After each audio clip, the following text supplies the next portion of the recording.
میری والدہ نے حضور کے پاس تحفہ بھیجا۔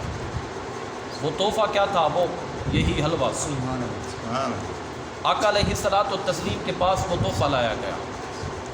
حضور علیہ الصلوۃ والتسلیم نے، حضرت انس ابن مالک کہتے ہیں، جب کپڑا اٹھایا دیکھا کہ حلوہ ہے، حضور نے اسے باخوشی پسند فرمایا۔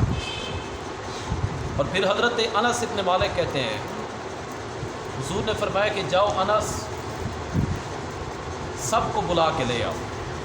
اب دیکھیں میرے آقا علیہ الصلوۃ والتسلیم کا طریقہ مبارک دیکھیں کہ حضور کے پاس جب تحفہ لایا گیا، کھانا لایا گیا، تو حضور نے فرمایا میں کھا رہا ہوں، میرے ساتھ اور صحابہ کرام بھی کھائیں۔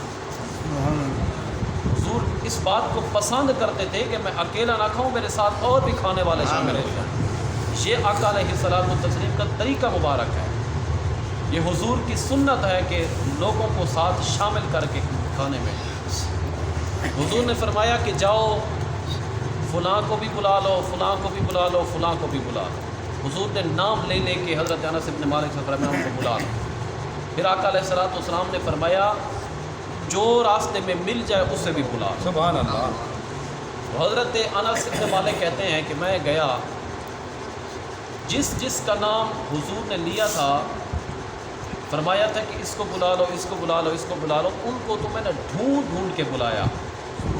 اور پھر حضور نے فرمایا کہ جو راستے میں مل جائے اسے بھی بلا لو۔ تو پھر جو مجھے راستے میں ملا میں نے اسے بلا لیا۔ اس طرح آقا علیہ الصلوۃ والتسلیم کے پاس بہت سارے بڑی تعداد میں صحابہ کرام جمع ہو گئے۔ تو آقا علیہ الصلوۃ والتسلیم کا در دولت ہو اور بندہ مہمان بن کے کھڑا ہو، اس مہمان کی کیا بات ہے؟ سبحان اللہ۔ اس در دولت کی کیا بات ہے جس پہ مہمان بن کے کھڑا ہو۔ آقا علیہ الصلوۃ والتسلیم کا دروازہ ہے، صحابہ مہمان بن کے کھڑے ہیں۔ آقا علیہ الصلوۃ والتسلیم نے اس کھانے پہ قرآن مجید کی تلاوت فرمائی، اس پہ تلاوت فرمائی۔ تلاوت کے بعد حضور نے فرمایا انس اب یہ تقسیم کرتے جاؤ۔ تو حضرت انس ابن مالک نے وہ کھانا تقسیم کیا، اور پھر فرماتے ہیں کہ جب میں نے وہ کھانا تقسیم کر لیا تو پھر میں نے دیکھا، اور پھر میرے لیے یہ اندازہ لگانا مشکل ہو گیا تھا کہ جب میں لایا تھا کھانا اس وقت زیادہ تھا یا 300 کے قریب صحابہ کو تقسیم کر کے دیکھ رہا ہوں کہ کھانا اللہ اب اکبر، زیادہ ہے۔ سبحان اللہ۔ سبحان اللہ۔ کھانا اس وقت زیادہ تھا یا اب زیادہ ہے؟ یہ حضور علیہ الصلوۃ والتسلیم کی دعا کی برکت ہے، بے حضور شک، کی بے تلاوت کی برکت ہے۔